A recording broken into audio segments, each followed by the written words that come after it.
4월 총선에 서울 광진갑 지역에 출사표를 낸 오현정 민주당 예비후보가 14일 자신의 페이스북에서 공심위 심사와 경선 결과에 무조건 승복하는 것이 당연하다며 분열 세력이 죽고자 하는 이삭이 되지 말자고 전격 제안했습니다. 이는 서울 광진갑에서 공천을 받고자 하는 민주당의 다른 예비후보들을 향한 선제적 제안으로 읽혀지는데요. 지난 주말부터 민주당 예비후보들 사이에서는 공천에서 탈락하거나 컷오프된 후보들이 이낙연 신당 등에 합류해 출마하는 등 공천 불복과 야권 분열이 일어날 것을 사전에 차단하려는 움직임이 온라인상에서 캠페인처럼 확산되고 있습니다. 광진갑 더불어민주당 예비후보들께 드리는 제안문.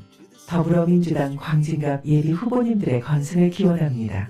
윤석열 정권의 무능과 폭정으로 국민의 삶은 절체절명의 위기에 봉착했습니다. 살기 위해 몸부림치는 국민들의 아우성은 우리를 윤석열 검찰 정권 심판이라는 대의를 받들게 했습니다.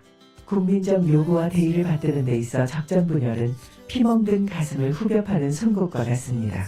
이낙연 탈당, 신당 창당 등 분열은 윤석열 검찰 정권에 면죄부를 부여하고 오히려 도와주는 것과 다름없습니다. 그래서 저는 더불어민주당 광진갑 예비후보들께 제안합니다. 이번 공심위 심사와 경선을 앞두고 누구나 컷오프에 해당될 수도 있고 경선에서 패배할 수도 있습니다. 아쉽고 만족스럽지 못하더라도 경선 결과와 당의 결정에 무조건 승복하는 것이 당연한 것 아니겠습니까? 우리는 경쟁을 하는 것이지 당을 망치고 서로를 죽이려는 전쟁을 하는 것이 아닙니다. 결과에 불고 이낙연 신당 등에 합류하거나 무소속 출마를 하지 않겠다는 대국민 약속을 합시다. 광진갑에서 단결과 원팀의 메시지를 쏘아 올립시다. 개인의 사욕에 앞서 대의를 저버리는 행위는 윤석열 검찰 정권을 심판해달라는 국민의 요구를 외면하는 일이고 배신하는 행위입니다. 분열 세력이 죽고자 하는 이삭이 되지 맙시다.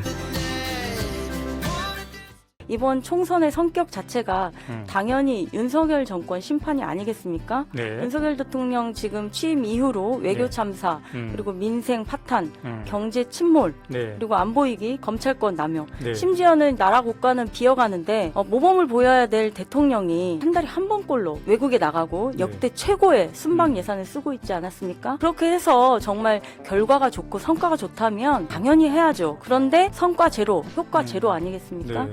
그래서 반드시 이번 총선에서 민주당이 국민들이 심판해 주실 거고 민주당이 압승을 해야 된다 이렇게 전체 생각합니다. 총선의 결과는 어떻게 희망하고 예측하고 있습니까? 저야 당연히 우리 민주당이 압승을 해서 과반에서 확보 이상으로 네네. 결과를 내야 된다고 생각을 하고요. 네. 그러기 위해서는 우리 민주당이 앞으로도 국민들이 무엇을 원하는지 국민의 마음을 잘 파악을 해서 당이 분열하지 말고 민주당 이재명 대표 중심으로 똘똘 뭉쳐서 나가야 된다 이렇게 생각합니다.